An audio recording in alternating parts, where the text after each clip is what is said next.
Salut à tous. Aujourd'hui, nous sommes le vendredi 7 novembre 2025 et nos chers amis, nos frères sont ici avec nous.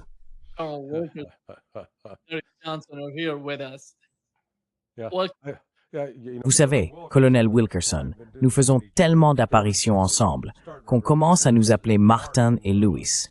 Vous savez, Dean Martin et Jerry Lewis.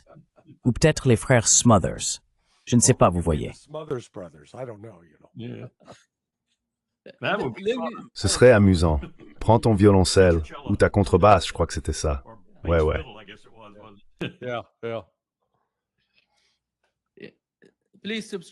Oui, abonnez-vous et cliquez sur le bouton « J'aime » pour nous aider à toucher plus de monde. Je voudrais commencer avec le colonel Wilkerson et le cas de Zoran Mamdani. Vous avez mentionné que Charlie Kirk l'avait très bien décrit. Quelle était la description de Charlie Kirk à propos de Mamdani?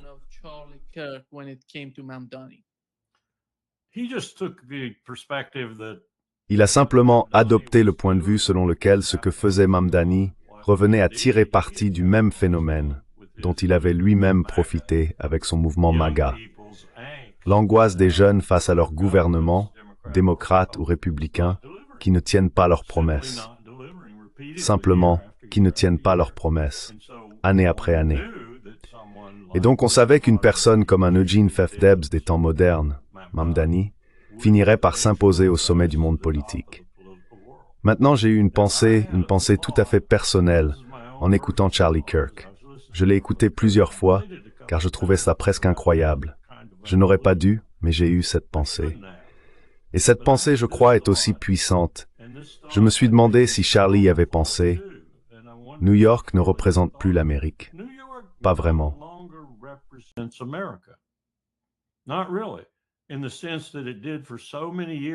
Dans le sens où cela a été le cas pendant de nombreuses années. Lorsque Mark Hanna et une multitude d'autres personnes utilisaient New York comme tremplin pour accéder à un leadership national. Beaucoup de gens sont issus de ce système, de Teddy Roosevelt à Franklin Roosevelt. De nombreux maires de New York étaient de véritables figures politiques puissantes en Amérique, et de nombreux gouverneurs l'étaient aussi, qu'ils soient allés plus loin ou non. Ce n'est plus le cas aujourd'hui. New York est désormais représentée avant tout par la ville, et la ville représente, dans l'esprit de beaucoup, un cancer sur le visage de la nation. Donald Trump en a tiré parti. Il y a donc un élément venimeux dans ce que Kirk disait en décrivant Mamdani également. Et je ne suis pas sûr de savoir lequel des deux éléments l'emportera, ou si les deux ensemble ne seront pas tout aussi toxiques.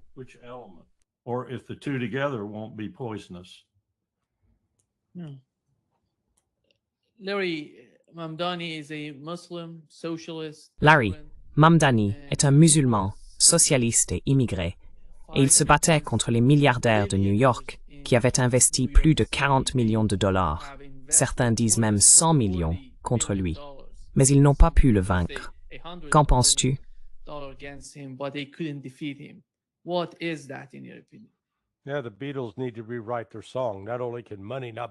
Oui, les Beatles devraient réécrire leur chanson. Non seulement l'argent ne peut pas acheter l'amour, mais il ne peut pas non plus t'acheter la mairie, tu vois? Bill Ackman et son entourage ont essayé. Michael Bloomberg aussi. Je n'aime pas les étiquettes parce qu'elles sont faites pour effacer l'individu et nourrir les peurs des gens à propos de certains groupes. Donc, eh bien, il est musulman. Cela évoque aussitôt l'idée qu'il serait une sorte de fanatique, priant 5 fois par jour. Franchement, je doute qu'il le fasse, premièrement. Et deuxièmement, au sein des courants les plus conservateurs de l'islam, comme c'est le cas dans les courants conservateurs du christianisme, tu sais, ils sont très opposés à l'homosexualité.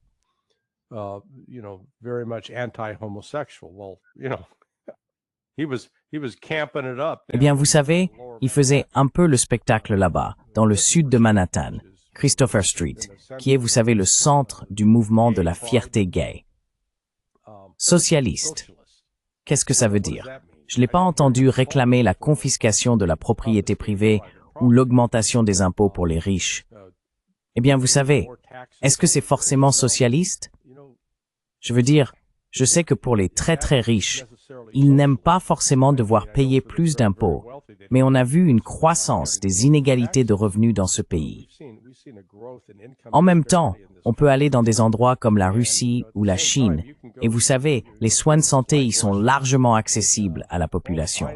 Et ce sont des soins de qualité, alors que dans ce pays, c'est une entreprise.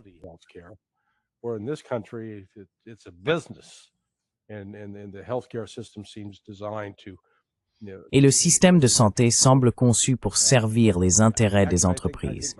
En réalité, je pense que le problème de Mamdani, c'est qu'il a placé la barre trop haut quant à ce qu'il allait accomplir.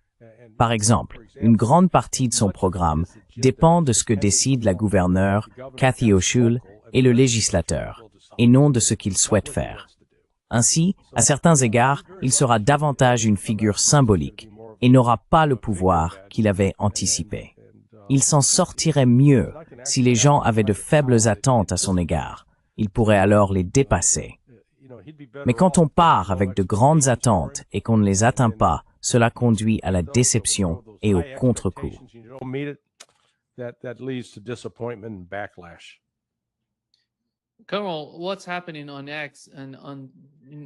Colonel, ce qui se passe sur X et en général sur les réseaux sociaux, vous voyez que deux groupes l'attaquent. L'un d'eux, ce sont les sionistes, et l'autre est tellement étrange que je ne l'ai découvert qu'hier. C'est ce mouvement salafiste djihadiste radical. Ils ont une forte présence sur les réseaux sociaux, et ils l'attaquent, le traitant de kafir, d'apostat. Je ne sais pas, ils l'accusent d'hérésie. C'est incroyable ce qui se passe. Et d'un autre côté, les gens se méfient tellement de Mamdani parce que le fils de George Soros est apparu et a publié une photo avec Mamdani, comme s'il le soutenait. Vous voyez tous ces signes qui se rejoignent. Qu'en pensez-vous?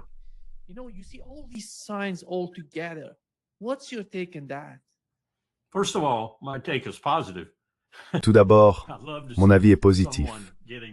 J'aimerais voir quelqu'un capable de mettre en colère ces deux camps du monde, si l'on peut dire. D'abord les sionistes, qu'il faut provoquer et pousser à se retirer, et à se retirer immédiatement, parce qu'ils sont franchement une bande de salauds, et qu'ils gâchent beaucoup de choses dans le monde, notamment au Liban, en Syrie, à Gaza, en Cisjordanie et ailleurs où Israël nourrit des ambitions. Et l'autre groupe, je n'ai même pas besoin de commenter leurs aspects négatifs. Ils rivalisent en quelque sorte avec les nazis en Ukraine. Mais voyons ce que cela signifie en termes de Mamdani. Et je suis d'accord avec Larry.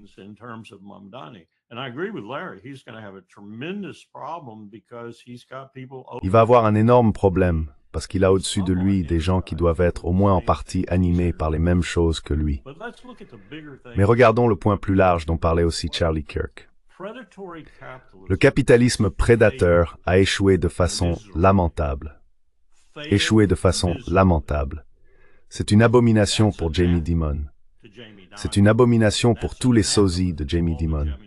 Et c'est une abomination pour les milliardaires sionistes, qu'ils soient de véritables sionistes, des sionistes en devenir ou des sionistes autoproclamés. Parce que cela fait partie du mantra capitaliste actuel. Israël est le premier État capitaliste prédateur au monde.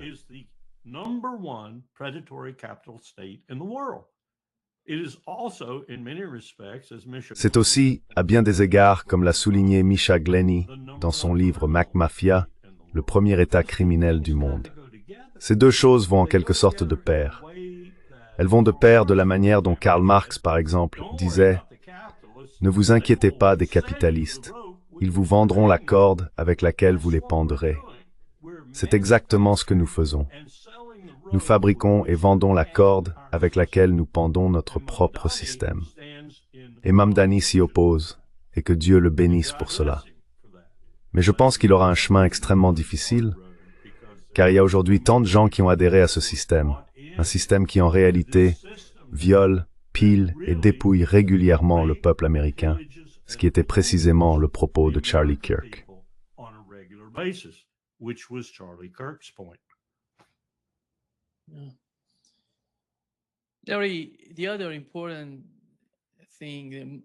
L'autre événement important survenu le même jour où Mamdani a remporté l'élection à New York a été la mort de Dick Cheney, ancien vice-président des États-Unis. Il est décédé, et beaucoup savent qu'il a été l'un des principaux architectes des politiques américaines au Moyen-Orient pendant des décennies. Quelle est votre opinion sur Dick Cheney? Comment le comprenez-vous, ainsi que ses politiques et l'influence qu'il a exercée au Moyen-Orient et aux États-Unis, en particulier en matière de politique étrangère?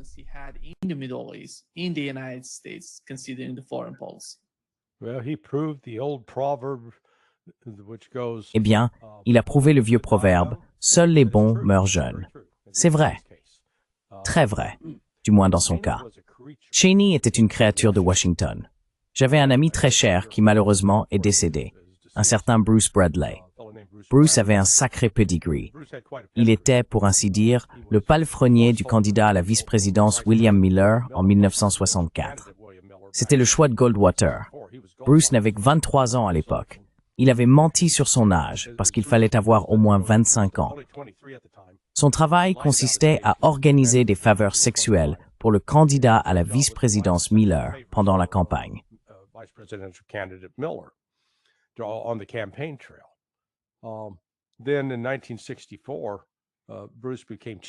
Puis, en 1964, Bruce devint chef de cabinet de Robert Ellsworth, un membre du Congrès du Kansas, qui allait plus tard diriger l'OTAN du côté civil.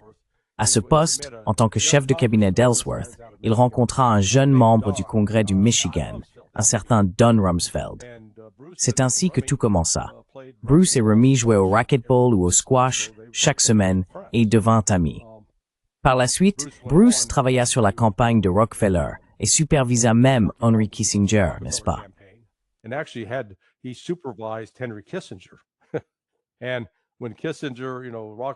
Quand Rockefeller a perdu les primaires et que Kissinger est passé chez Nixon, Kissinger a proposé à Bruce un poste comme son adjoint. Bruce a dit à Henry, « Écoute, Henry, comme subordonné, tu sais cirer les pompes mieux que quiconque que j'ai jamais vu à Washington. Mais comme patron, tu serais un vrai salaud. Je ne pourrais jamais travailler pour toi. » Alors Bruce a monté une société appelée Bradley Woods. En 1973, le téléphone sonne. « Hey Bruce, c'est Don. Hey Don, comment ça va? Écoute, j'ai un jeune gars. Je lui ai proposé un poste avec moi à l'OTAN, mais il ne voulait pas quitter Washington. Peut-être que tu pourrais lui trouver une place. »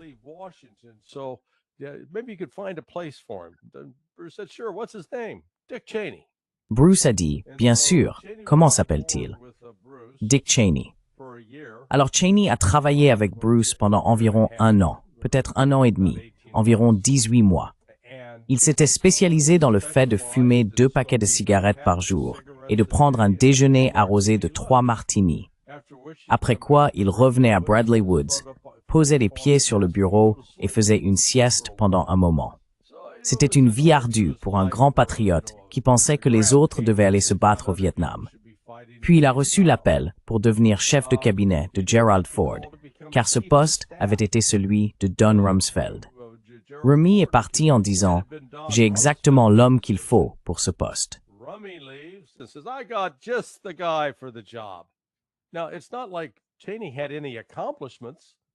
Ce n'est pas comme si Cheney avait eu d'autres accomplissements que d'être ami avec Don Rumsfeld.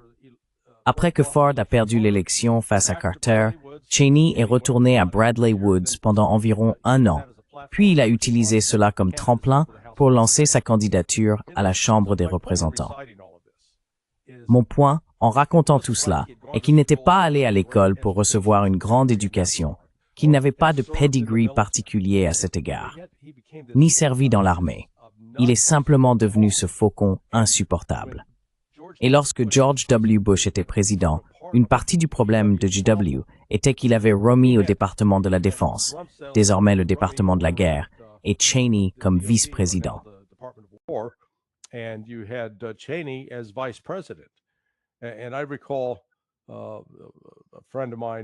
Je me souviens d'un ami à moi, Bobby Charles, qui était secrétaire d'État adjoint aux affaires internationales liées aux stupéfiants et aux questions juridiques. Il est allé une fois à la Maison-Blanche avec Powell, et le sujet était l'Afghanistan. Ils essayaient d'intercepter les drogues qui en sortaient. George W. Bush a dit « D'accord, voici la décision. » Puis Romney et Cheney ont réagi « Non, non, non. et ils ont essentiellement renversé la décision de Bush. Je me souviens que Bobby était choqué. Il disait qu'ils n'avaient aucun respect. Ils étaient hors de contrôle. Et Cheney, comme un prédicateur typique de Washington, est devenu millionnaire, multimillionnaire. Cheney incarne tout ce qu'il y a de mauvais à Washington. Il faisait partie des vedettes d'un système corrompu. Désolé pour la longue anecdote. Sorry for the long anecdote, but M7. Let me pick it up. Laissez-moi reprendre. 34-year-old White House Chief of Staff. Laissez-moi reprendre. Un chef de cabinet de la Maison-Blanche âgé de 34 ans, comme Larry l'a souligné, qui orchestre, et vous ne trouverez cela dans aucun article Wikipédia, qu'il soit généré par une IA ou non, ni dans aucune autre histoire que celle que je vais vous raconter, le départ de James Schlesinger du poste de secrétaire à la Défense. Officiellement, c'était à cause de ses désaccords concernant le Mayaguez et d'autres initiatives que Ford voulait entreprendre et que Schlesinger refusait, à juste titre, puisque c'était une opération stupide dès le départ. Mais en réalité, tout tournait autour des insinuations que Dick et Don répandaient partout à propos de Schlesinger, ce qui fit que Ford le détesta tellement qu'ils s'en débarrassèrent. Et devinez qui devint secrétaire à la Défense? Donald Rumsfeld.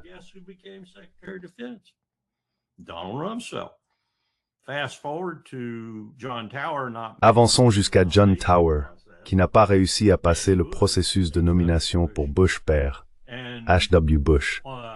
En conséquence, Bush a dû chercher rapidement quelqu'un pour le remplacer, et il a été happé, devenant, enfin, c'est une autre histoire, mais je ne vais pas vous ennuyer avec ça. Il est donc devenu secrétaire à la Défense quand Tower n'a pas pu être confirmé. Il s'est révélé être un secrétaire à la Défense plutôt efficace, surtout connu pour sa froideur et sa capacité à prendre des décisions, ce qui, je dois l'admettre, était assez impressionnant.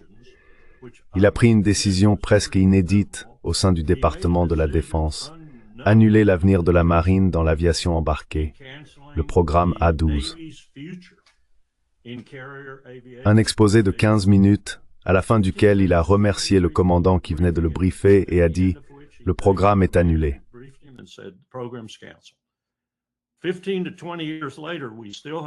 15 à 20 ans plus tard, nous avions encore des litiges opposant divers sous-traitants de la Défense au gouvernement fédéral à propos de cette décision. Mais en gros, cela a fonctionné. Il a annulé le programme, probablement une première dans l'histoire du ministère de la Défense moderne. Quand il part, il part. Nancy Hughes, la secrétaire exécutive de Colin Powell, interpelle Powell alors qu'il descend de sa réunion habituelle de 9 heures avec le secrétaire à la Défense, réunion qu'ils tenaient chaque jour lorsqu'ils étaient en ville, après la défaite électorale face à Bill Clinton. Et Powell dit « Il n'était pas là ». Nancy répond « Non, il n'était pas là. Il est parti. Il vient juste de partir ». C'était ce personnage froid qu'était Dick Cheney.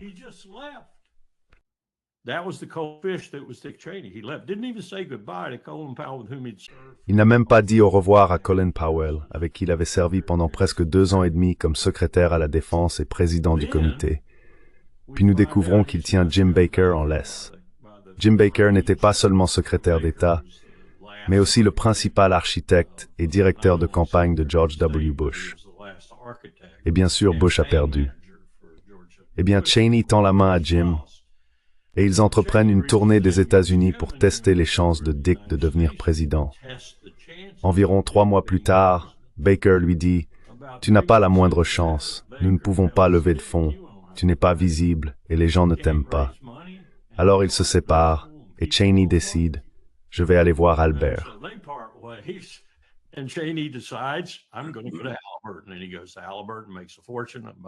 Et ensuite, il va chez Halliburton et fait fortune. Et d'ailleurs, Larry, il s'agissait d'environ 71 millions sur sa déclaration financière. Il devient un homme en quête du poste ultime. Et qu'est-ce qu'il trouve? Il trouve un campagnard du Texas qui se trouve faire partie de la dynastie Bush. C'est sa seule revendication à la célébrité. Être gouverneur du Texas est l'un des postes les plus inefficaces au monde, à moins d'être un Abbott en fauteuil roulant et de l'utiliser comme Donald Trump utilise le pouvoir exécutif à la Maison-Blanche. Là, on peut devenir assez puissant. Mais Bush, lui, n'était pas très puissant. Il a simplement battu Ann Richards. But Bush wasn't very powerful. Beats Ann Richards, and God, everybody thought that was a fluke. Mon Dieu, tout le monde pensait que c'était un coup de chance. Et devine ce que fait Cheney? Je vais aller droit au but. Il met en place le système par lequel Bush va choisir son vice-président, en devient le président, puis se choisit lui-même. Et c'est ainsi que Dick Cheney est devenu président des États-Unis. Sherry Ann Warsaw, une politologue, son livre est formidable. Il s'intitule « La coprésidence de Bush et Cheney ». Je lui ai dit à l'époque, tu aurais dû l'appeler Cheney Bush parce que c'était le partenariat dominant. Et avec Condi Rice à leur côté, 9 fois sur 10, elle était aussi une néophyte. Ce n'était pas une membre de la Dream Team, comme le New York Times l'avait appelée. Powell et Rumsfeld, bien sûr, étaient les véritables membres de la Dream Team, avec Cheney.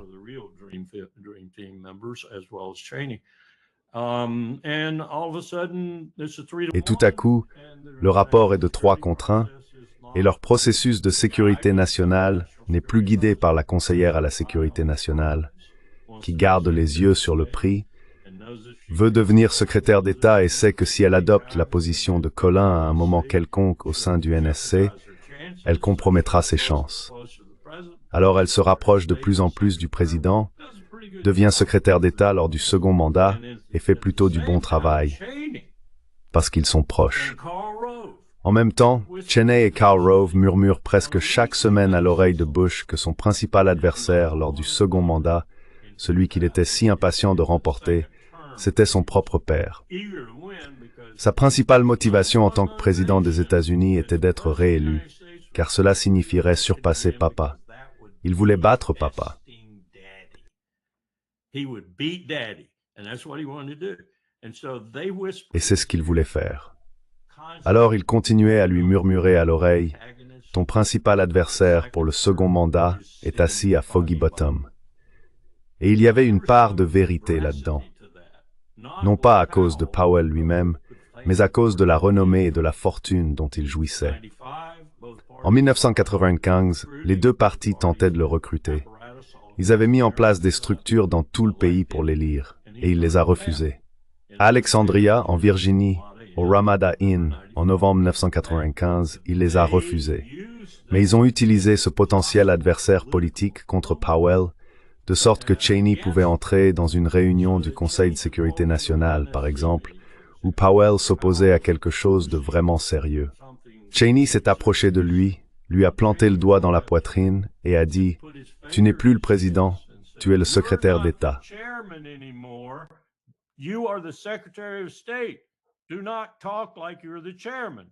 Ne parle pas comme si tu étais le président du comité. Parce que ce qu'il faisait, c'était dire au président qu'il n'y avait pas assez de troupes pour Tommy Franks pour la guerre en Irak. L'offre initiale de Rumsfeld était d'environ 55 000 hommes, si tu peux imaginer ça. Et qu'aurait dû faire Powell à ce moment-là? Il aurait dû dire « Tu n'es pas mon supérieur, c'est lui. C'est à lui que je donne mes conseils. Merci beaucoup. » Il aurait dû donner son avis et s'y tenir. Mais il ne l'a pas fait. Grosse erreur de sa part, à mon avis. Il aurait dû démissionner sur le champ si le président avait dit non, simplement dire « Je m'en vais ». Mais il ne l'a pas fait. Ça, c'était Cheney. Et il était président. Pour la sécurité nationale et la politique étrangère, il a été le président des États-Unis pendant presque 4 ans.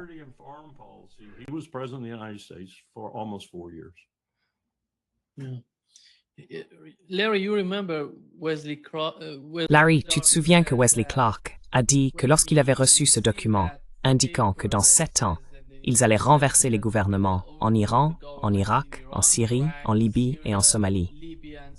Et il a demandé à Rumsfeld, « Pourquoi devons-nous faire ça ?» Rumsfeld a répondu, « Les gens au sommet le demandent. » Les gens dont il parlait, Rumsfeld, il voulait dire Cheney et ces types-là.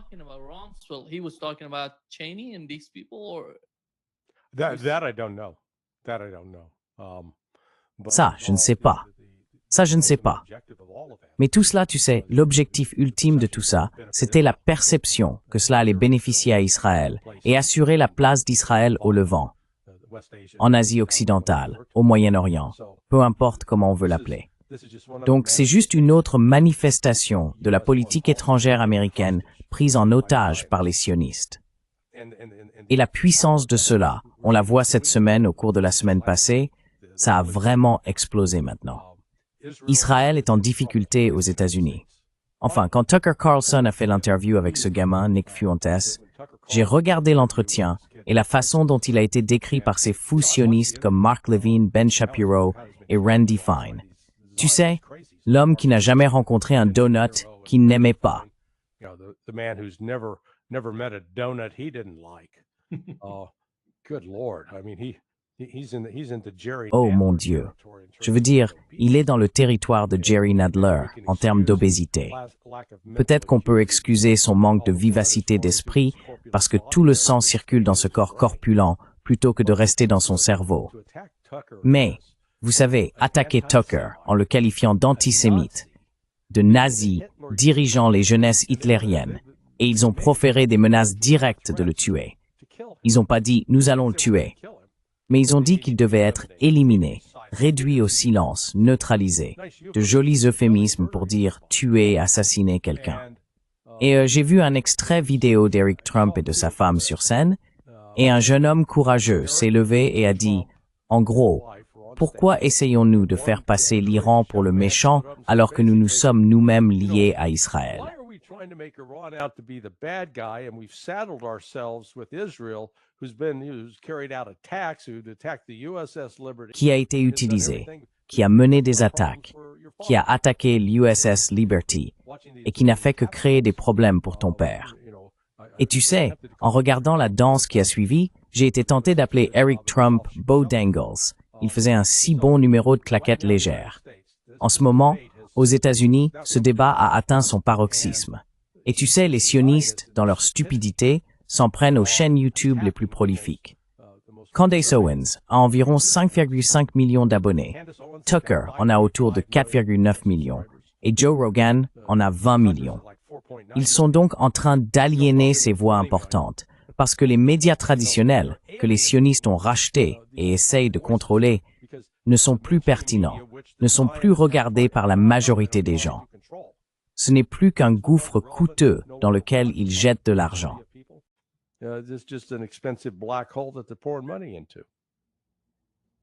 Ouais, nous regardons le navire couler, Nima. Oui, voici ce que le Dr Faustin a dit à propos de Donald Trump, qui donne la priorité à Netanyahou.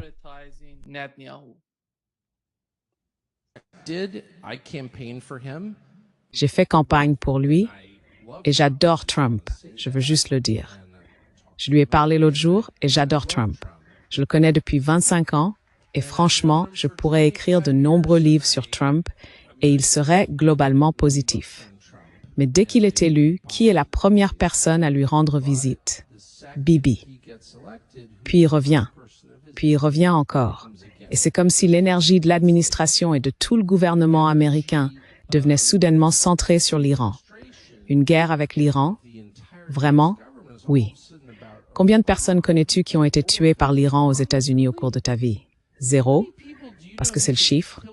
Combien de personnes connais-tu qui sont mortes d'une overdose? Quelques-unes.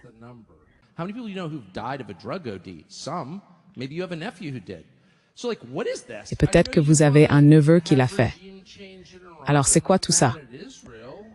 Je sais que vous voulez un changement de régime en Iran. Je n'en veux pas du tout à Israël. En fait, je ne suis pas en colère contre Israël.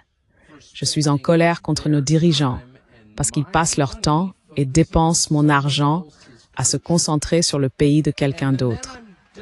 Et ensuite, je suis doublement en colère parce que c'est une trahison totale de la promesse, celle selon laquelle votre gouvernement travaille pour vous, parce que vous possédez le gouvernement, parce que c'est une république démocratique. Mais qu'est-ce qui se passe, bon sang? Et puis, si vous dites quoi que ce soit à ce sujet, c'est « vous êtes un nazi, vous êtes un antisémite ». Eh bien, en réalité, non. Et je suis très bien placé pour le dire, parce que vraiment, je ne le suis pas.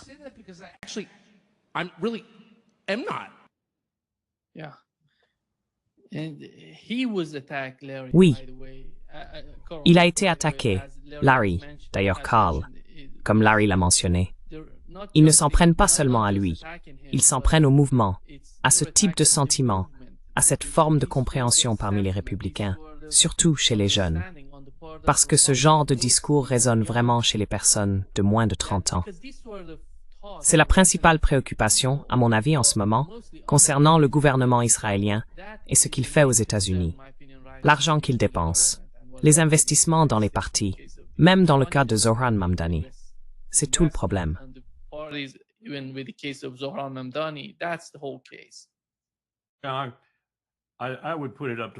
Je dirais autour de 40. Je dirais en dessous de 40. Et ça monte rapidement. Très rapidement. J'ai regardé une vidéo de Ben Shapiro l'autre jour, et je n'en revenais pas de voir à quel point il était malveillant. Je veux dire, dans la vidéo, il prenait presque des proportions sataniques, rien que par son apparence. Il perd complètement les pédales. Et je pense qu'il illustre vraiment ce qui se passe. Il s'effondre, les sionistes enragés, les sionistes chrétiens, tous ceux qui sont liés à tout ça. Ce que Tucker disait, livrer l'Amérique à cet État à l'extrémité orientale de la Méditerranée. Et tu connais ma conviction. Tu sais ce que je pense, nous ne leur livrons pas l'Amérique. Nous les utilisons pour faire notre sale boulot au Levant.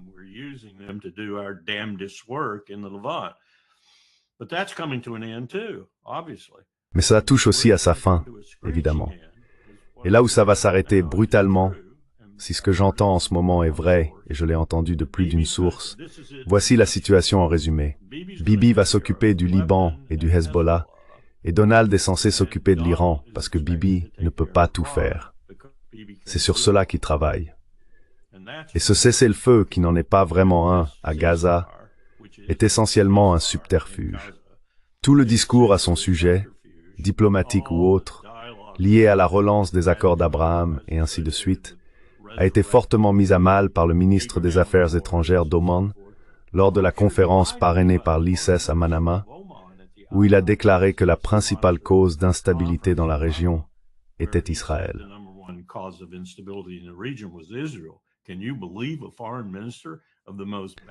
Peut-on croire qu'un ministre des Affaires étrangères de l'État le plus équilibré de la région, Oman, notre État de bons offices encore et encore, puisse dire cela? Mais ce qu'il n'a pas dit, c'est que l'acteur le plus puissant et le plus instable de la région, celui qui cause tous les problèmes, c'est Israël, soutenu par les États-Unis. C'est ce qu'il aurait dû dire, car nous sommes les véritables responsables. Mais cela aussi est en train d'être révélé.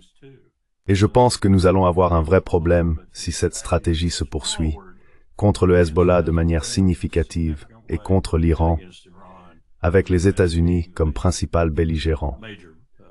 À mon avis, ce serait la fin de notre relation avec quiconque au Levant, car tant de forces sont désormais tournées contre nous. Non seulement les 90 millions d'Iraniens, mais aussi apparemment la majeure partie de la Ligue arabe et du CCG. Everested Demoricid Journeys.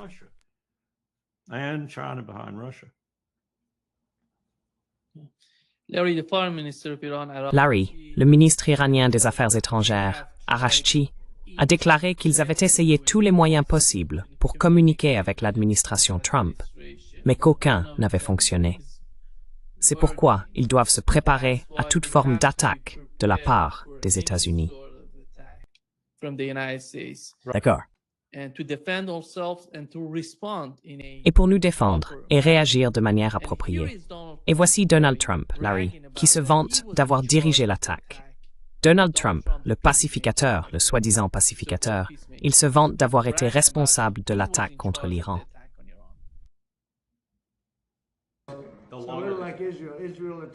Un peu comme Israël. Israël a attaqué en premier. Cette attaque a été très, très puissante. J'en étais largement responsable. Lorsque Israël a attaqué l'Iran en premier, ce fut un grand jour pour Israël, car cette attaque a causé plus de dégâts que toutes les autres réunies.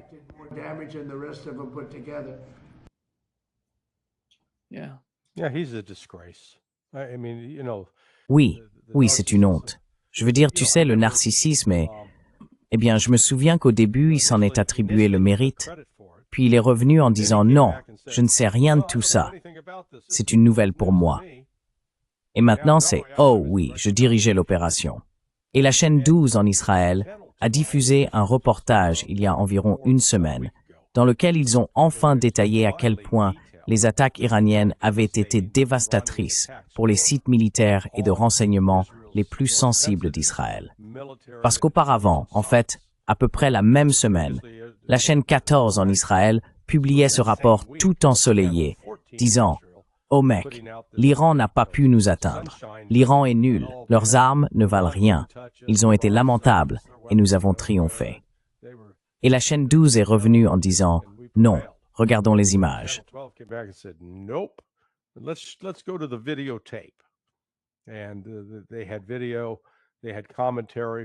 Et ils avaient des vidéos avec des commentaires de hauts responsables militaires et du renseignement affirmant qu'au bout de 4 jours, les dirigeants israéliens étaient stupéfaits de l'efficacité des frappes iraniennes. Et nous savons maintenant que l'Iran n'avait même pas utilisé ses missiles les plus sophistiqués lors de ses attaques. Donc si Trump et Netanyahou sont assez stupides, et je ne peux pas l'exclure, je pense qu'ils le sont, pour lancer une nouvelle attaque contre l'Iran, cela se passera très mal pour les États-Unis et pour Israël. Causeront-ils des dégâts et tueront-ils un certain nombre d'Iraniens? Bien sûr. Mais l'Iran infligera à Israël des dommages tels que, si cela se produit, je pense que la survie même d'Israël serait remise en question.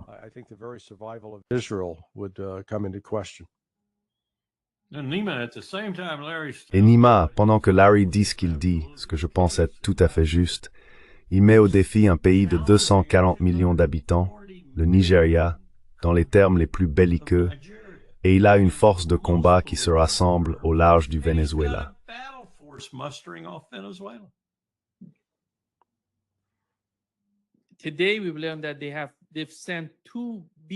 Aujourd'hui, nous avons appris qu'ils ont envoyé 2 bombardiers B-52 vers la côte, près de la côte du Venezuela. Je pense qu'ils vont faire quelque chose, parce que cela n'a pas de sens autrement. Tu te souviens de ce qui s'est passé avec l'Iran? Ils se préparaient, et nous pensions que cela ne pouvait pas arriver. Mais c'est arrivé malgré tout. Et c'est à mon avis la principale préoccupation en ce moment. Au Brésil, les gens, le gouvernement, la population, sont très inquiets de ce qui pourrait se passer avec le Venezuela. Et la communication entre le gouvernement brésilien et l'administration Trump est tout simplement horrible. Il n'y en a pratiquement pas. Et c'est incroyable, Carl, de voir à quel point tu comprends que Donald Trump ne communique avec personne en Amérique latine, qu'il attaque le Venezuela tout en parlant de la persécution des chrétiens au Nigeria. Et soudain, il se dit préoccupé par les chrétiens, alors que des chrétiens assassinés à Gaza et en Palestine.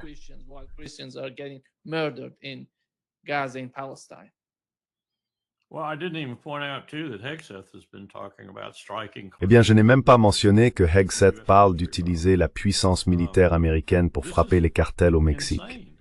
C'est insensé. Je veux dire, il n'y a pas d'autre mot pour ça. C'est insensé. J'espère et je prie que Donald Trump ne fasse que se vanter, que rien de tout cela ne se concrétisera. Mais j'en ai assez vu à ce stade pour comprendre, comme tu viens de le dire à propos de l'Iran, quand nous les avons attaqués en plein milieu d'une démarche diplomatique, que tout est possible avec cette administration, absolument tout. Je veux dire, je croise les doigts et je prie. Et il ne parle pas à Lula. C'est presque comme s'il devait décrocher le téléphone et réellement chercher de l'aide. Ce n'est pas Donald Trump. Ce n'est pas Donald Trump. Donald Trump n'a besoin de l'aide de personne. Donald Trump doesn't need help from anyone.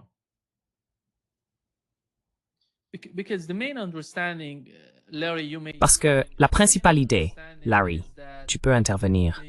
La principale idée, c'est que le gouvernement du Venezuela n'a pas peur d'entretenir de meilleures relations avec les États-Unis. Il serait tout à fait disposé à vendre du pétrole aux États-Unis, n'est-ce pas? Et à recevoir une forme d'investissement américain au Venezuela. Mais qu'est-ce que ça signifie? Est-ce que tout tourne autour du pétrole? Si c'est le cas, Megxit a aucun problème avec ça.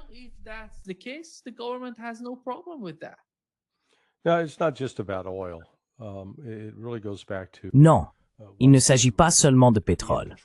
En réalité, cela remonte au désir de contrôler le Venezuela. Et vous savez, pendant de nombreuses années avant l'arrivée d'Hugo Chavez, le prédécesseur de Maduro, les plus hauts responsables du gouvernement vénézuélien, y compris l'ancien président Carlos Andrés Pérez, étaient des agents de la CIA. Ils étaient payés par la CIA. Donc vous voyez, nous avions le contrôle. Avec l'arrivée de Chavez, nous avons perdu ce contrôle. Et maintenant, Maduro, je ne dis pas que Maduro est une sorte de George Washington pour le Venezuela, mais c'est un nationaliste. Et les gens disent, oh eh bien, il est corrompu. Écoutez, après ce que nous avons vu avec les Dick Cheney, les Barack Obama, les Bill Clinton, les George W. Bush, et maintenant Donald Trump, l'Amérique devrait d'abord nettoyer sa propre corruption avant d'aller faire la leçon au reste du monde sur la corruption. Clean up your own corruption before you go out around the world lecturing other countries on being corrupt. Okay? Nancy Pelosi, great stock picker she is. Nancy Pelosi, quelle excellente investisseuse, vraiment. L'Amérique est profondément imprégnée de la corruption qui vient de ceux qui tiennent les rênes du pouvoir. Et à cet égard, c'est un peu comme un chien qui marque son territoire. On va simplement lever la patte sur le Venezuela pour leur rappeler que c'est nous les chefs. Mais ce qui est intéressant, c'est que encore une fois, Trump et Hegseth, ils ne sont pas très futés sur ces questions, parce qu'ils ont déployé cette force militaire. Et maintenant, elle est là depuis au moins 10 semaines.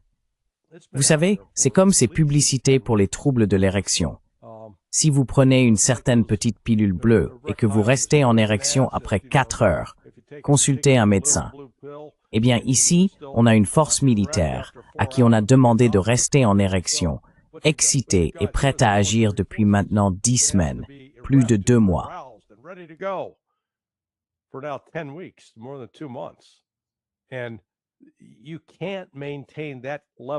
Et on ne peut pas maintenir ce niveau d'alerte tout en restant efficace et performant. Donc tu as peut-être raison. Simplement, avec le temps, ils vont devoir décider d'appuyer sur la gâchette, car ils ne peuvent pas rester là indéfiniment. Et si cela finit par être le véritable facteur qui guide la prise de décision, ils en paieront le prix fort. Parce que le Venezuela, oui, il n'est pas aussi puissant militairement que les États-Unis, il a beaucoup de désavantages, mais il joue quand même sur son propre terrain. Et il dispose d'une variété d'armes, chinoises, iraniennes et russes, qu'il peut utiliser. Et tu sais, les États-Unis vont découvrir qu'il existe des limites à notre puissance.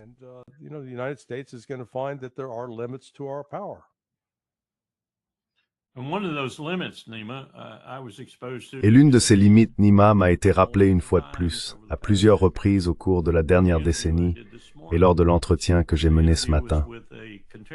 L'entretien était avec un contemporain du colonel Douglas McGregor, un officier de l'armée américaine qui commandait l'une des rares unités vraiment remarquables encore existantes. Il n'est plus en service aujourd'hui. Et pour résumer, l'armée des États-Unis ne pourrait pas se battre actuellement. Elle est terriblement, terriblement désorganisée par le commandement qu'elle a connu en Afghanistan, en Irak et ailleurs.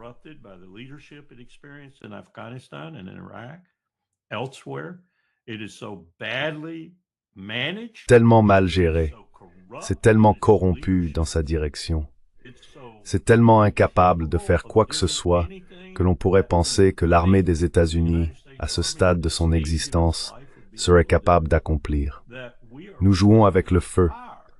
Et je soupçonne que la marine et l'armée de l'air, bien que légèrement meilleures, parce qu'elles sont essentiellement des forces techniques et non des forces fondées sur la main-d'œuvre comme l'armée de terre et le corps des marines, ne sont pas en meilleure forme. Donc tout ce qu'ils font, avec toute cette fanfaronnade, toute cette parade impériale sur la scène mondiale, se fait sans rien derrière le rideau. Oui. Larry, tu as mentionné l'Iran, la Chine et la Russie. Penses-tu qu'ils sont en train de construire un bouclier de guerre? Un bouclier de guerre? Oui, quelque chose pour les protéger. L'Iran s'est réveillé après le 25 juin et a reconnu, du moins beaucoup au sein de la haute direction l'ont fait, qu'il avait été insensé de rejeter les précédentes offres d'assistance et de coopération militaire accrue entre la Russie et l'Iran, puis entre la Chine et l'Iran. Ce n'est pas une solution immédiate. Ils sont en formation. D'après ce que je comprends, les Iraniens sont actuellement formés à l'utilisation du système antimissile S-400. Et il faut environ 1 à 2 ans pour en maîtriser le fonctionnement. En attendant, il se peut que les Russes doivent intervenir et faire fonctionner une partie de cet équipement pour le compte de l'Iran. Je n'exclurai pas cette possibilité.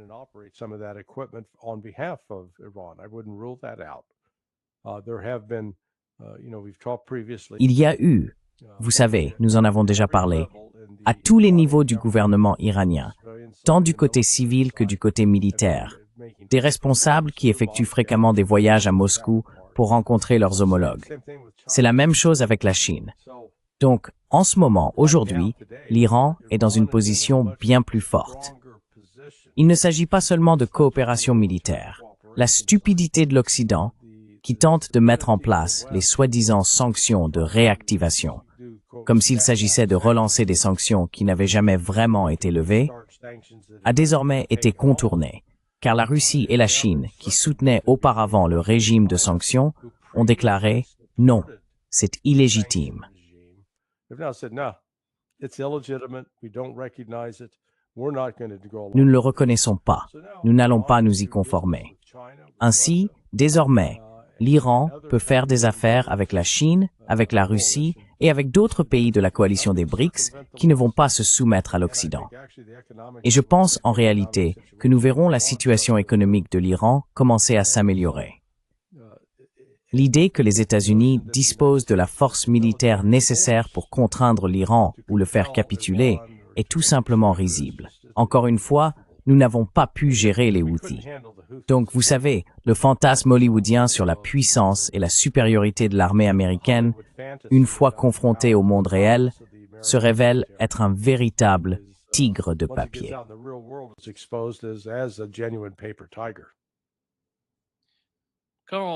Colonel, voici ce qu'a déclaré Mark Rutte, le secrétaire général de l'OTAN, à propos de la menace venant de la Russie, de la Chine et de l'Iran.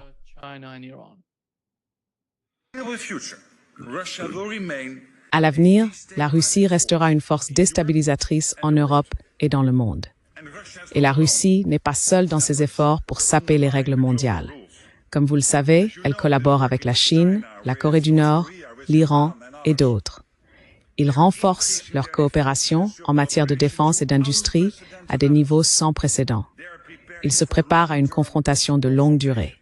Nous ne pouvons pas être naïfs, nous devons être prêts. Le président Roosevelt a déclaré célèbrement que des ennemis puissants doivent être vaincus et surpassés en production. Et c'était en 1942. On peut en dire autant aujourd'hui. Nous appelons cela la paix par la force. Nous sommes déjà en train d'inverser la tendance en matière de munitions. Jusqu'à récemment, la Russie produisait plus de munitions que tous les alliés de l'OTAN réunis. Mais ce n'est plus le cas. Dans toute l'Alliance, nous ouvrons désormais des dizaines de nouvelles lignes de production et nous agrandissons celles qui existent déjà.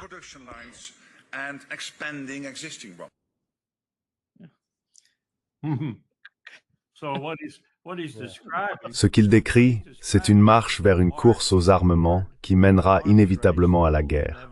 C'est bien ce qu'il décrit. Et d'ailleurs, il ne va pas faire cela du jour au lendemain, en aucune façon, ni avec des obus de 155, 175, 8 pouces, ni avec aucun autre type de munitions d'artillerie. Il a dit que cela prendrait 2 à 3 ans. Mais regardons simplement ce qu'il a dit. Ai-je usurpé? Est-ce que tu posais la question à Larry? Non, non, non. Vas-y, c'est ton tour. Ce qu'il a dit, pourquoi font-ils ce qu'ils font de concert? Je veux dire, c'était un peu la question qu'ils ont lancée. Parce qu'ils nous observent. C'est ainsi que commencent les courses aux armements. C'est ainsi que commencent les guerres.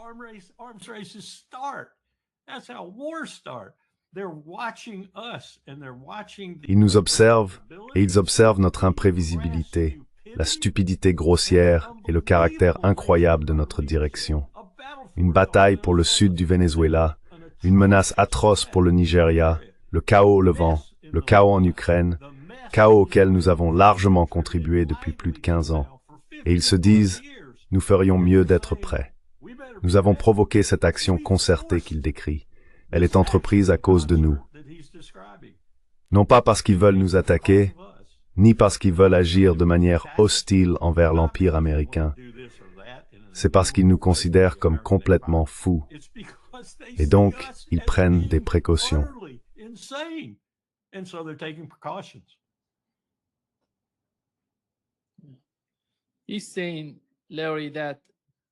Il dit, Larry, qu'aujourd'hui, l'OTAN surpasse la Russie en matière de production de munitions. Yeah. Is that the case? No, that's just complete. Est-ce le cas? Excrement. Non, c'est tout simplement du pur fumier de taureau. Les résultats se voient sur le champ de bataille. Il n'y a pas un seul domaine de la technologie ou de l'armement militaire où l'OTAN est un avantage sur la Russie. En fait, ce qui est remarquable, c'est que la Russie dispose d'au moins 4, peut-être 5 variantes de missiles hypersoniques qui remplissent des fonctions différentes. Mais ils ont tous un point commun. Ils se déplacent à une vitesse minimale de Mach 6 et peuvent être manœuvrés. Le dévoilement, il y a une semaine, du missile de croisière Burevestnik, propulsé par un réacteur nucléaire miniature, tout comme le Poséidon, en est la preuve. Nuclear reactor, the same for the Poseidon, and Russia's announced plans that Et la Russie a annoncé que le Burevestnik allait être transformé en missile de croisière hypersonique, ce qui, vous savez, montre qu'il continue de faire monter les enchères. En Occident, il ne s'agit pas seulement d'obtenir l'équipement militaire le plus sophistiqué. Prenons du recul et demandons-nous, quelle est donc la stratégie? Qu'essayons-nous d'accomplir? La Russie, elle, est très claire sur ses objectifs. Elle cherche à affaiblir l'OTAN et à se protéger. Et elle a été très efficace dans la poursuite de cette stratégie. Que veut faire l'Occident? Démanteler la Russie? La détruire? On n'arrive pas à le comprendre.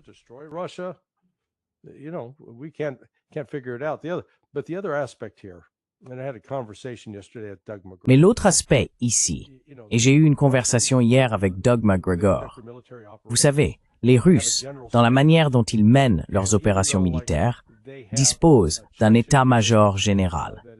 Et même s'ils ont une unité tchétchène composée de musulmans, ils sont avant tout russes. Ce ne sont pas des Tchétchènes.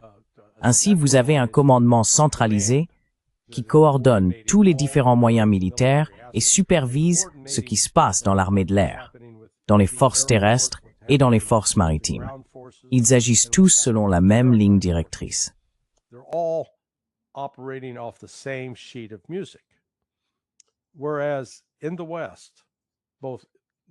Alors qu'en Occident, commençons par les États-Unis, en ce qui concerne l'armée américaine. Vous savez, les Marines sont comme un groupe de punk rock, l'armée joue de la musique classique et l'armée de l'air fait du jazz. Ils ne sont pas sur la même longueur d'onde, car chacun poursuit ses propres intérêts particuliers, avant tout. Et ensuite, quand on combine tout cela dans l'OTAN, cela ressemble à une parade de la fierté, avec des personnes transgenres et quelques animaux costumés qui dansent autour. Autrement dit, il n'y a aucune cohérence. C'est donc essentiellement une imposture potentiellement mortelle. Mais s'ils continuent sur cette voie, en essayant de tout militariser et de menacer la Russie, ils vont perdre.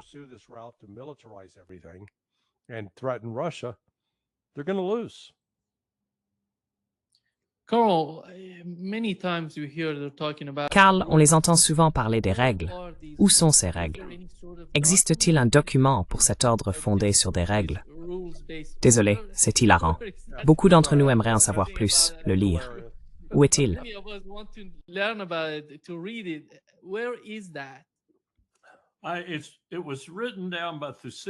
Cela a été consigné par Thucydide il y a de nombreuses années, et cela dit, en substance, nous avons le pouvoir, et vous ne l'avez pas. Donc ce que nous disons fait loi. C'est vraiment ce que c'est aujourd'hui. On pourrait dire, comme je l'ai fait ce matin avec mon correspondant à Moscou, à propos du 80e anniversaire du tribunal de Nuremberg, qu'il en a toujours été ainsi. Mais ce n'est pas juste, car il y a eu beaucoup de personnes surtout autour de ce tribunal, et après. En 1948, nous avons adopté les conventions de Genève, les 4, et certains étaient véritablement intéressés par ce que ce tribunal avait établi, à savoir dans son essence, le droit pénal international, les tribunaux et tout ce qui en découle.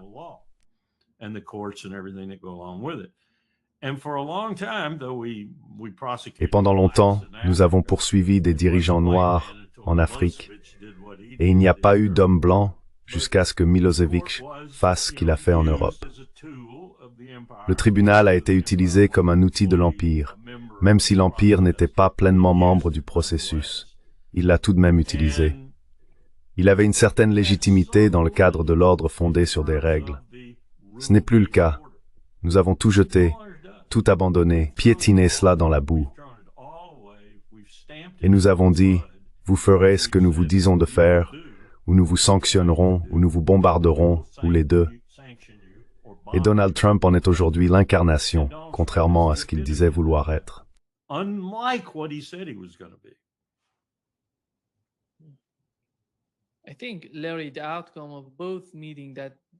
Je pense, Larry, que le résultat des 2 rencontres que Donald Trump a eues, avec Poutine en Alaska et avec Xi en Corée du Sud, a montré que ces pays ne sont pas dominés par les États-Unis.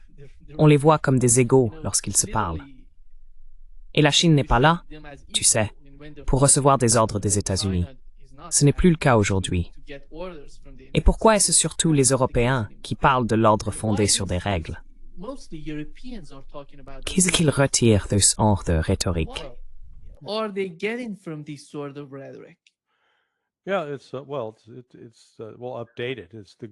Oui, eh bien, c'est mis à jour. C'est la règle d'or. Ceux qui ont l'or font les règles. Et dans ce cas, les États-Unis, qui avaient été dominants grâce à la primauté du dollar, le dollar américain comme monnaie de réserve, en gros, sans le dollar, on ne peut pas faire de commerce. Eh bien, la Chine et la Russie prouvent maintenant que ce n'est plus le cas et s'efforcent, en partie grâce aux sanctions imposées par l'Occident à la Russie à la suite de l'opération militaire spéciale, d'accélérer le développement d'un système financier alternatif affranchi du dollar.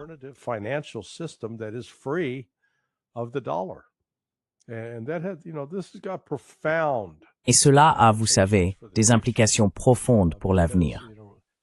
Parce que, vous savez, l'Occident est encore comme une poule sans tête. Je ne sais pas si vous avez déjà vu ça. Parfois, quand on coupe la tête d'une poule, elle court un moment avant de se rendre compte qu'elle est morte et de tomber. C'est un peu là où en est l'Occident en ce moment. On nous a coupé la tête et nous ne nous en rendons tout simplement pas compte. Ou, vous savez, nous sommes le mort qui marche. Le monde a fondamentalement changé. La Russie et la Chine sont en position de force. La Russie, grâce à ses ressources naturelles et à une base industrielle solide, et la Chine avec la base industrielle la plus puissante de la planète.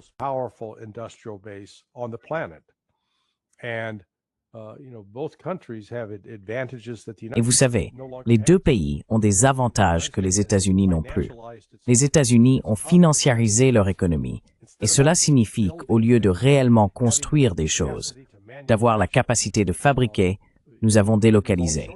Un exemple est John Deere, dont le siège se trouve au centre des États-Unis, à la frontière, une partie en Iowa et une autre en Illinois. Nous appelons cette région les Quad Cities. Autrefois, on y fabriquait et produisait réellement les composants, puis on les assemblait sur place, aux États-Unis. Eh bien, ce n'est plus le cas. Les pièces sont fabriquées au Mexique, en Chine et ailleurs, puis une partie est assemblée aux États-Unis.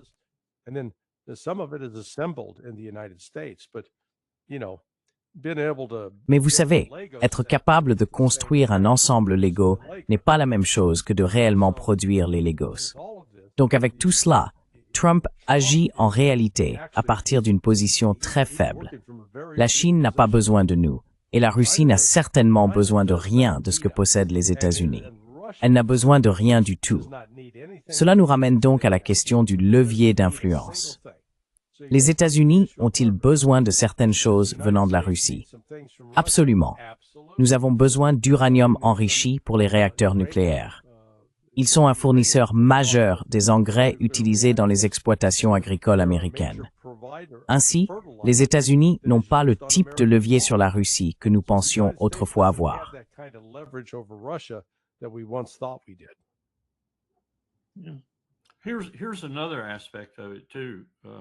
Voici un autre aspect de la question, Nima. L'autre jour, j'ai regardé, par hasard en fin de compte, un webinaire très instructif sur l'Antarctique, car nous venions d'y célébrer certains anniversaires, et nous venions aussi d'y tenir une grande réunion. Il n'existe pas de problème plus difficile et plus complexe sur Terre que la gestion de l'Antarctique, car il y a tant de variables, tant d'acteurs et tant d'accords.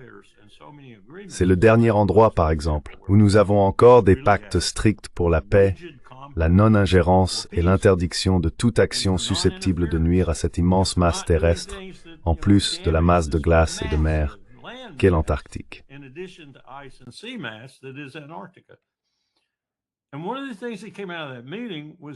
Et l'une des choses qui est ressortie de cette réunion, c'est que nous détruisons l'un des aspects fondamentaux de la vie sur Terre, le krill. Tout le monde sait probablement ce qu'est le krill. Le krill est en réalité le pilier de la vie océanique. Nous en faisons trop. Nous prélevons bien plus de krill que nous ne devrions. Les stocks sont aujourd'hui plus bas qu'ils ne l'ont jamais été dans toute l'histoire connue de la planète.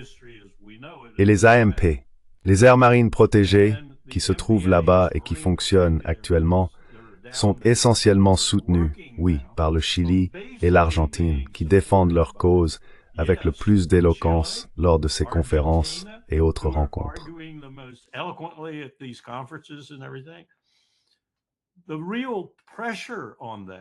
La véritable pression à ce sujet vient des grands États, surtout de celui qui possède 6000 navires de pêche en haute mer, la Chine.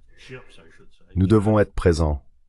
Nous devons collaborer avec ce dernier bastion d'équanimité et de paix sur Terre, et véritable fournisseur de ce que les océans nous offrent.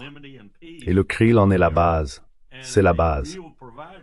Et nous ne sommes pas, nous sommes là avec nos diplomates et tout le reste, et nous maintenons la position que nous devons maintenir à cet égard. Mais ce n'est pas suffisant. Je parie que Trump ne saurait même pas ce qu'est un krill. Je parie que Trump ne saurait pas ce que représente l'Antarctique en termes d'importance pour le reste du globe.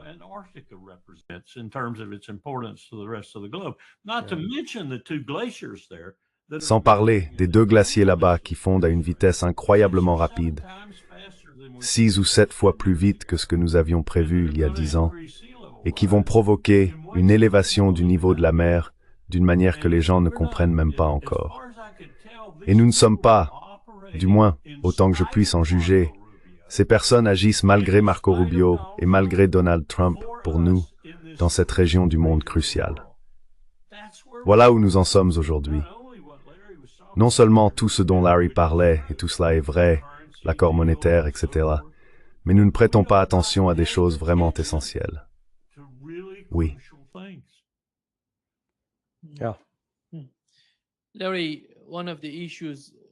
Larry, l'un des problèmes, c'est à quel point Poutine semble calme. Depuis que Donald Trump est entré en fonction aux États-Unis, il a d'une certaine manière trouvé un moyen de composer avec Trump, et la rhétorique assez différente venant de Washington. Mais il semble que le nouveau mouvement, la nouvelle rhétorique de l'administration Trump, liée aux essais de bombes nucléaires, soit une préoccupation majeure pour la Russie. Et il n'y a aucune discussion sérieuse en coulisses à ce sujet. Et voici ce que dit Donald Trump.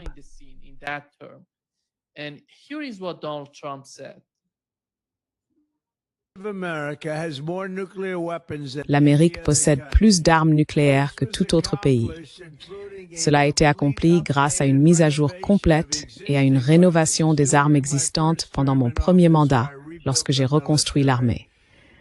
En raison de leur formidable pouvoir destructeur, j'ai détesté le faire. Cela concernait les armes nucléaires. Mais je n'avais vraiment pas le choix. La Russie arrive en 2e position et la Chine est loin derrière, mais elle sera à égalité d'ici 5 ans. En raison des programmes d'essai d'autres pays, j'ai donné instruction au département de la Défense de commencer à tester nos armes nucléaires sur une base équitable. Ce processus commencera immédiatement. Merci de votre attention à cette question. Thank you for your attention to this matter. God, that just irritates the hell out of me. Thank you for the Ouais, attention to this tu sais, ça m'énerve vraiment à un point pas possible. Merci de l'attention portée à cette affaire. Franchement, à quel point peut-on être ridicule? Je vais laisser le colonel Wilkerson parler, puisqu'il a déjà été directement impliqué dans cette question par le passé. Mais Trump ne sait pas de quoi il parle. Est-ce qu'il parle des vecteurs de lancement en cours de test ou des ogives? En ce qui concerne les ogives, la Russie en a plus que nous. Nous sommes à la traîne sur ce point. Et il y a un vrai problème avec la force Minuteman. Ces missiles balistiques intercontinentaux, ils sont très dépassés. On peut même se demander s'ils seraient fiables en situation de crise. Les Russes, de leur côté, essaient de comprendre ce que diable Trump est en train de faire. The Russians, for their part, they're trying to figure out what the hell is Trump doing. They've made several. Ils ont adressé plusieurs demandes de renseignements au département d'État, au département de l'énergie, au département de la défense, ou, comme certains l'appellent désormais, le département de la guerre, pour savoir ce que Trump veut réellement dire. De quoi parle-t-il? Parle-t-il de faire réellement exploser une ogive sous terre? Si c'est bien de cela qu'il s'agit, cela prendra au moins 3 ans. Ou bien parle-t-il de certaines simulations informatiques? En fait, que font-ils exactement? Cela dit, Poutine et son Conseil de sécurité nationale ont décidé qu'ils devaient agir comme si les États-Unis allaient vraiment le faire. Ils mettent donc les choses en place pour être prêts à y répondre si cela se produit. C'est extrêmement dangereux, car tout engagement en faveur du contrôle des armements, c'est-à-dire la maîtrise de l'usage possible des armes nucléaires, est en train de disparaître.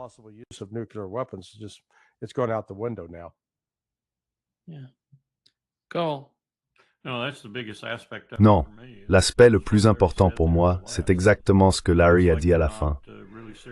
On dirait que nous ne sommes pas vraiment sérieux à l'idée de revenir à un régime de traité qui inclurait non seulement nous et la Russie, mais aussi la Chine, et à terme les 6 pays qui possèdent l'arme nucléaire, plus 2 autres qui sont des puissances nucléaires potentielles. La Maison-Blanche et Trump lui-même ont publié une déclaration juste après pour préciser qu'il ne parlait pas d'explosion nucléaire. Alors de quoi parlait-il? C'est la question que cela soulève.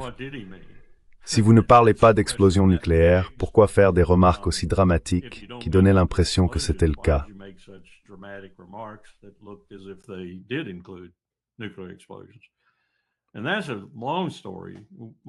Et c'est une longue histoire.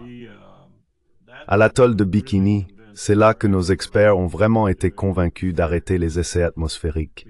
Parce qu'en réalité, nous ne savions pas ce que nous avions fait à cette fichue atmosphère.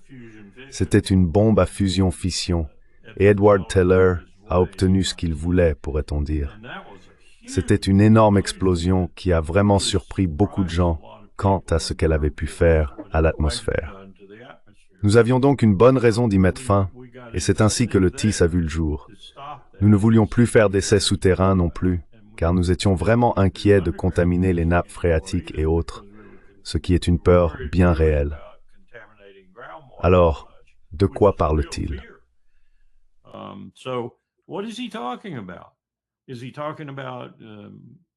Parle-t-il des simulations informatiques que nous faisons, les essais sous-critiques que nous menons pour nous assurer que l'arsenal est fiable?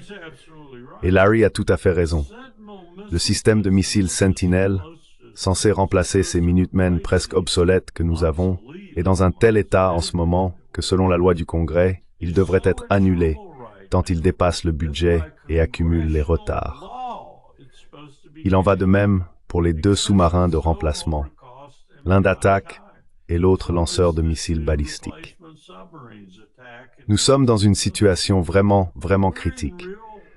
Non seulement, comme je l'ai déjà dit, à cause de l'incapacité des forces armées à accomplir quoi que ce soit de valable en raison de la négligence et du manque de leadership, mais aussi parce que nous avons laissé cette base industrielle partir complètement à volo, totalement à volo.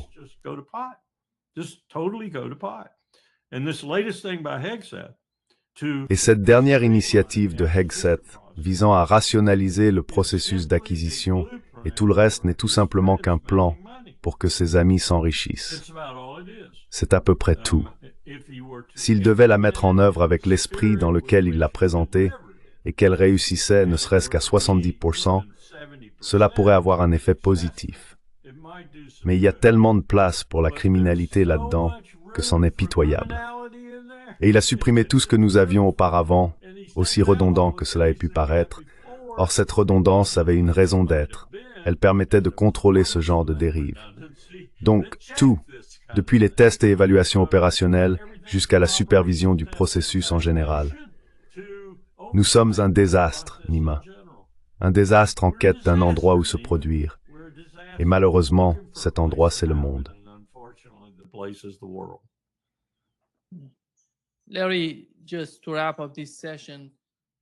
Larry, juste pour conclure cette session, il y a eu une rencontre entre Donald Trump et certains pays d'Asie centrale, et il semble qu'ils aient également parlé des accords d'Abraham. Je ne sais pas vraiment dans quelle mesure ils pensent que ces pays peuvent jouer un rôle dans cet accord. De quoi s'agit-il exactement? Avec Donald Trump, est-ce que tout tourne autour de la Russie et de l'Iran dans la région? Ou bien parle-t-il d'une sorte de connexion allant de l'Asie centrale à la Syrie pour déstabiliser et d'une certaine manière gérer la région?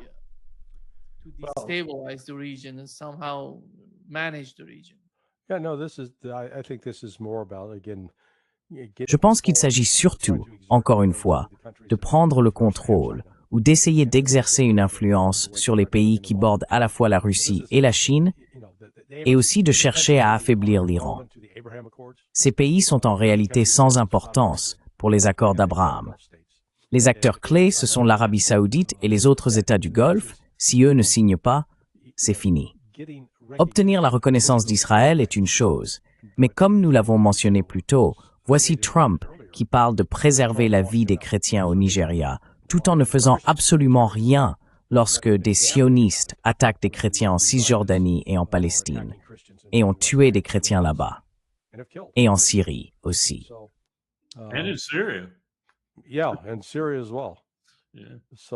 Alors tu sais, en fait, Al-Jolani serait content de ça. Eh bien, il le fait depuis un moment. Vous savez, ça fait partie de sa méthode de fonctionnement, de son mode opératoire. Donc encore une fois, cela a une intention plus large. Je ne pense pas qu'Israël soit vraiment au centre de tout cela. Je pense que cela a davantage à voir avec une tentative de positionner des atouts dans l'espoir que nous puissions affaiblir la Russie et la Chine.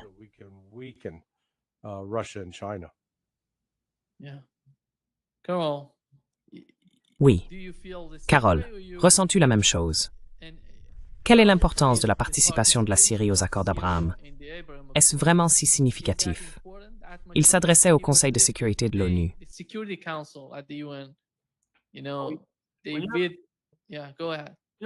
Oui, allez-y. Quand vous avez le ministre des Affaires étrangères d'Oman, jusqu'à présent notre meilleur pays arabe jouant le rôle de bons offices dans la région, quand vous avez le ministre des Affaires étrangères qui dit que la clé de la déstabilisation de la région, c'est l'Israël et les États-Unis, les choses changent. Et une partie de cela va au-delà de ce que disait Larry, avec lequel je suis entièrement d'accord. Il s'agit aussi de Kushner, qui essaye de trouver d'autres alternatives pour sauver son plan et qui passe, vous savez, par le Big Daddy pour y parvenir. Et il ne les trouvera pas. Je veux dire, Trump est sorti en disant « Oh, le Kazakhstan, regardez ça, les BRICS. Nous avons le Kazakhstan de notre côté et nous allons avoir le reste des stands. » Oui, bien sûr. Bien sûr.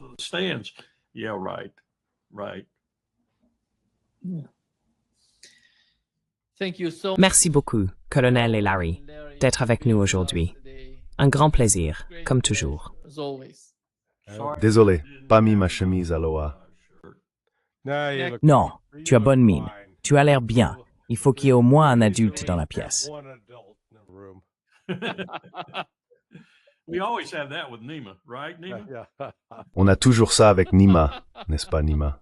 Somebody told me the other day. Oui. I mentioned- L'autre jour, quelqu'un m'a dit, j'ai mentionné ce gars népalais qui s'appelle Nima. and they said, Et il m'a dit, "Oh, eh bien, Nima a l'air népalais. J'ai répondu, tu plaisantes, Nima est iranien. Il est quoi? Il est iranien. He's Oh, what? je ne savais pas. He's Il Iranian. pensait que tu étais purement Oh, I didn't brésilien. know that. They thought you were pure Brazilian. Wow. Yeah. Oui, merci. Thank you. Beaucoup. Thank you so much. Take Great. care. Grand plaisir. À la semaine prochaine. À bientôt. Next week. See you. Bye bye. Au revoir.